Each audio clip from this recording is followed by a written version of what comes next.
નમસ્કાર, હું છું વિક્રમ વકીલ અને આપ જોઈ રહ્યા છો હોટલાઇન ન્યૂઝ. પાકિસ્તાનથી કોઈ સારા સમાચાર નથી આવી રહ્યા. એમ તો ભાગ્યે જ પાકિસ્તાનથી સારા સમાચાર આવે છે. હમણાં પાકિસ્તાનમાં એક બોમ્બ બ્લાસ્ટ થયો, એમાં ચાઇનીઝ નાગરિક સિવાય પણ બીજા મૃત્યુ થયા.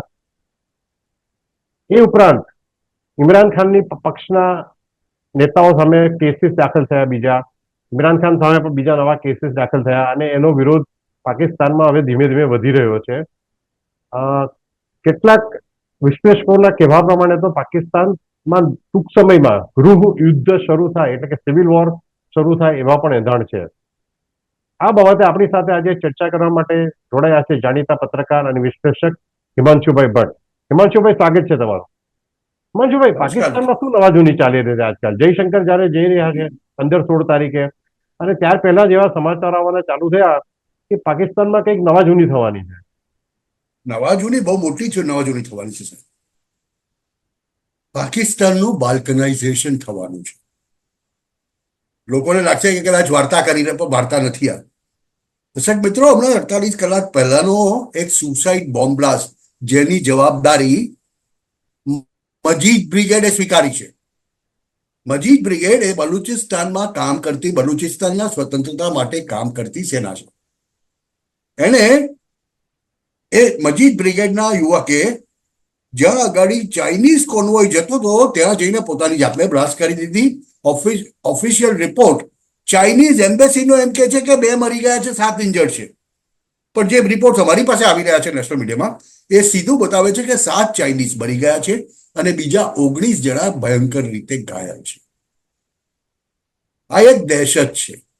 આનું કારણ એ છે કે BRI કોરિડોર, જેને આપણે કહીએ છીએ, ચાઇના અને પાકિસ્તાન, બલુચિસ્તાનના ગ્વાદર પોર્ટ ચાઇનાએ લીધેલું છે અને ગ્વાદર પોર્ટથી એક રસ્તો કાઢીને મધ્ય એશિયાને ત્યાંથી બહાર લઈ જવાની, એટલે ટ્રાન્સપોર્ટ કોરિડોર બનાવવાની વાત છે. એમાં ચાઇના છેલ્લા 10 વર્ષની અંદર $60 બિલિયન નાખી ચૂક્યું છે. હવે પાકિસ્તાનની અંદર જે કોઈ પણ પૈસા ઇન્વેસ્ટ કરે ને, એના પૈસા તો ગયા છે. અને ચાઇનાની એ નીતિ રહી છે હંમેશા, પહેલા પૈસા આપો અને પછી એ પૈસાનું વ્યાજ માંગીને એને ગુલામ. પણ પાકિસ્તાન પણ એમની સાથે ડબલ ગેમ રમે છે. હવે પાકિસ્તાનમાં આંતરિક સ્થિતિ એ છે બીજી તરફ કે અત્યારે ખૈબર પખ્તુનખ્વા, જેવી રીતે આપણું એક રાજ્ય હોય મહારાષ્ટ્રનું કે ગુજરાતનું, એવી રીતે પાકિસ્તાનનો એક પ્રોવિન્સ છે ખૈબર પખ્તુનખ્વા. એ ખૈબર પખ્તુનખ્વામાં હમણાં રિસેન્ટલી આ વર્ષની શરૂઆતમાં જે પાકિસ્તાનમાં ચૂંટણી થઈ, તેમાં પાકિસ્તાની તહેરીકે ઇન્સાફ, એટલે ઇમરાન ખાનની પાર્ટી જીતી છે. અને ઇમરાન ખાનની પાર્ટીનો એક ત્યાંનો વડાપ્રધાન છે, ત્યાંનો મુખ્યપ્રધાન છે. આપણા રાજ્યના મુખ્યપ્રધાનો એવી રીતે સમજીએ તો ત્યાંનો મુખ્યપ્રધાન છે, ગંડેવાર કરીને. એ ગંડીવારે ખુલ્લેઆમ એલાન કર્યું એક તો કે અમે ઇસ્લામાબાદ કૂચ કરી દઈશું, તમારામાં તાકાત હોય તો, અને ગોળીનો જવાબ અમે ગોળીથી આપીશું. એ ગંડેવારને 24 કલાક માટે પાકિસ્તાની એસ્ટાબ્લિશમેન્ટ એવું કહું છું કે ત્યાંની સરકારમાં તો કંઈ પડી જ નથી. સરકારને તો કંઈ ખબર હિંમત જ નથી, થઈ જ નથી શક્યું. ત્યાંની એસ્ટાબ્લિશમેન્ટે કિડનેપ કર્યો. અને તમને નવાઈ લાગશે કે અત્યારે ઘેરાબંધી માટે લોકો જમા થવા માંડ્યા છે. એટલે ખૈબર પખ્તુનખ્વા એટલે એ પ્રદેશ કે જે પશ્તુનોનો પ્રદેશ, પઠાણો અને પશ્તુનોનો પ્રદેશ. એક સમયમાં પાકિસ્તાન કહેતું હતું કે અમે કાશ્મીર ફતેહ તો મુજાહિરોથી કરીશું, અફઘાનીઓથી કરીશું. આજે એ જ અફઘાનીઓ તાલિબાનના સાથથી, એટલે અફઘાનિસ્તાનના સાથથી પાકિસ્તાનમાં તબાહી મચાવી દીધી. પાકિસ્તાની સેનાના લોકોને શોધીને મારી. અને એ સ્થિતિ એક ગૃહયુદ્ધથી ખરાબ છે. એનું કારણ કે ખૈબર પખ્તુનખ્વા ઉપર છે પાકિસ્તાનમાં, અને આ બાજુ બીજી તરફ બલુચિસ્તાન છે. બંનેમાં લોકો પોતાની સેલ્ફ ઓટોનોમી માંગે છે, બંને અલગ થવા માંગે છે. અને એટલે જ ગયા વર્ષની 9મી મે જ્યારે ઇમરાન ખાનના નામે, ઇમરાન ખાનને જેલ કરીને જે મોટું યુદ્ધ જેવું લોકો બળવો જેવો થઈ ગયેલો, ત્યાર પછીની પાકિસ્તાનની સ્થિતિ રોજબરોજ જેવી છે. કેમ કે જ્યાં આગળ આટાનો ભાવ, એટલે કે આપણે લોટ કહીએ, લોટનો ભાવ 250 રૂપિયા કિલો હોય, ₹222 કિલો હોય, ₹225 કિલો હોય. ટામેટા 200-250 કિલો બનતા હોય. સતત આપણે અહીંયા સિઝનલ ભાવમાં ઉપર નીચે થાય એવું કશું નથી થતું. હવે આવી સ્થિતિમાં લોકો, પીટીઆઈના લોકો, જે સાચેમાં તો ચૂંટણી જીત્યા છે, ઇમરાન ખાનની પાર્ટી પાકિસ્તાનમાં જે લોકશાહી ચૂંટણી થઈ હતી તે ચૂંટણી તો જીત્યા, પણ એસ્ટાબ્લિશમેન્ટે પીટીઆઈને પહેલેથી બેન કરેલી, એટલે બધા ઇન્ડિપેન્ડન્ટ તરીકે જીત્યા છે. એટલા સત્તા આ શરીફ બંધુઓની બની છે. એ ત્યાંનું રાજકારણ છે, એ કંઈ પણ હોઈ શકે. પણ અત્યારની જે સ્થિતિ છે ત્યાં એ છે કે રોજના એટ એન એવરેજ એક મિલિટરી એનાલિસ્ટે રાષ્ટ્રીય મીડિયા ઉપર કહ્યું છે કે એટ એન એવરેજ 12 થી 15 પાકિસ્તાની army jawans are getting killed.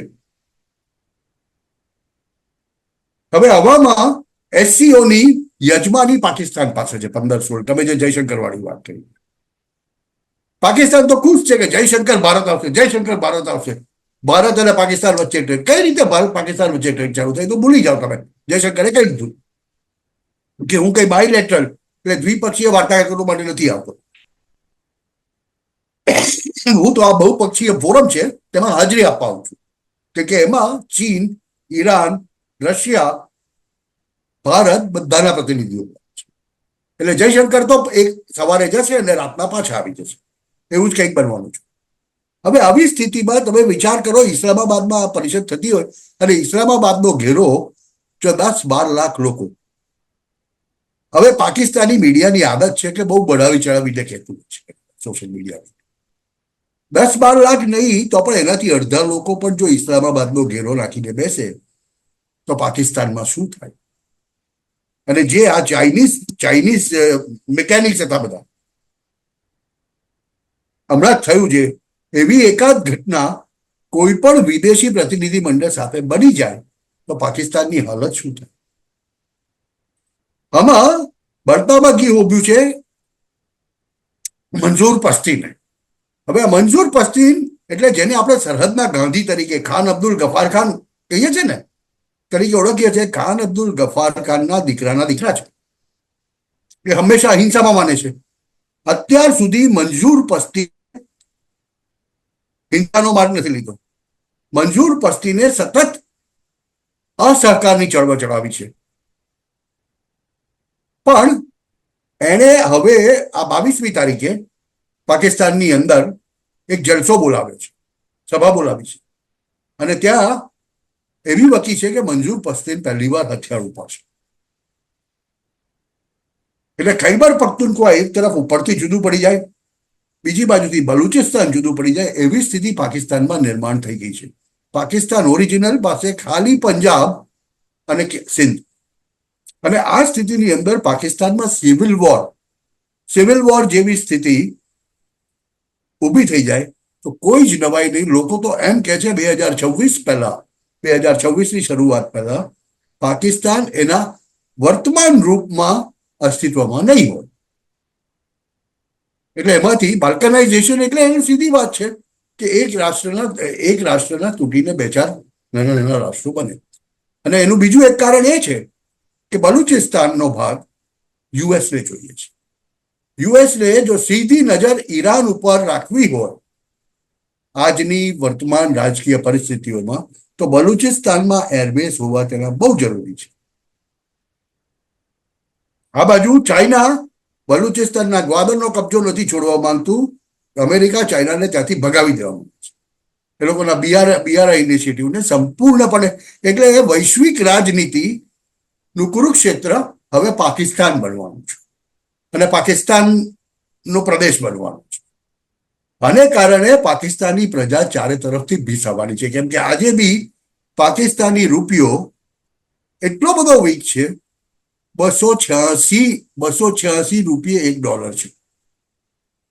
આજથી 3 મહિના પહેલા 300 પાર કરી ગયો હતો. હવે આવી સ્થિતિમાં 35,000-40,000 રૂપિયા જો તમારું વીજળીનું બિલ આવતું હોય સામાન્ય માણસ માટે, જો એને 40 રૂપિયાથી ઓછું કોઈ એક તંદૂરી રોટી ન મળતી હોય તે માણસ કરે શું? એટલે પાકિસ્તાનની સ્થિતિ તો દિન બદિન બદતર થતી જાય છે. મને તો નવાઈ નહીં લાગે આ મહિનામાં ક્યારેક 11મી કે 15-16 પતી જાય પછી તરત પાકિસ્તાનમાં માર્શલ લો જાહેર કરવાનો, અને એનો ઇતિહાસ રહ્યો છે.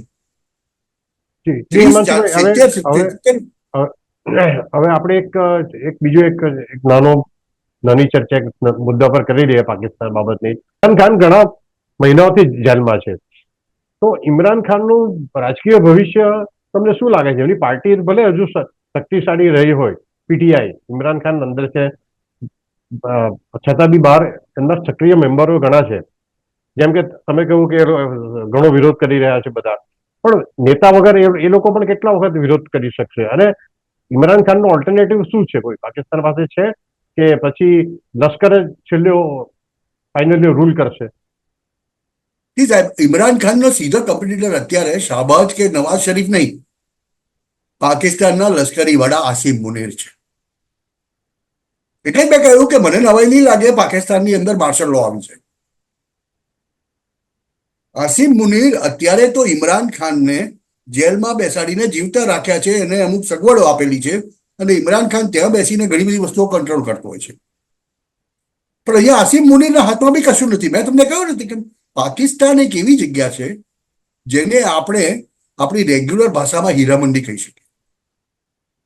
એક વેશ્યાનો કોઠો, સીધી ભાષામાં લોકોને સમજાવે કે લોકો ત્યાં જાય, પૈસા ફેંકે, તમાશો દે. એટલે ચાઇના પૈસા આપે ત્યારે પાકિસ્તાન ચાઇનાને કે યસ, અમેરિકા પૈસા આપે ત્યારે કે યસ. અને એ બંને નજીકના ભવિષ્યમાં જયારે ઈરાન ઇઝરાયલની કોન્ફ્લિક્ટ થવાની તૈયારી છે, મિડલ ઈસ્ટ આખું લોકોની, વિશ્વ આખાની નજર છે, ત્યારે હવે મને લાગે છે પાકિસ્તાન પર પણ આપણે દ્રષ્ટિ રાખવી રહી. હિમાંશુભાઈ, તમે અમારી સાથે પાકિસ્તાનનો તો ઉપયોગ અમેરિકા કરવાનું છે. ઈરાનના આપણો સમય જરા ટેકનિકલ કારણથી પૂરો થાય છે, તો તમે જે જોડાયા એ બદલ આપની ખૂબ ખૂબ આભાર. Thank you. દર્શક મિત્રો, આવા પ્રકારના વિડીયો તમને જોવા ગમતા હોય તો હોટલાઇન ન્યૂઝ ચેનલને લાઇક, શેર અને સબસ્ક્રાઇબ કરો.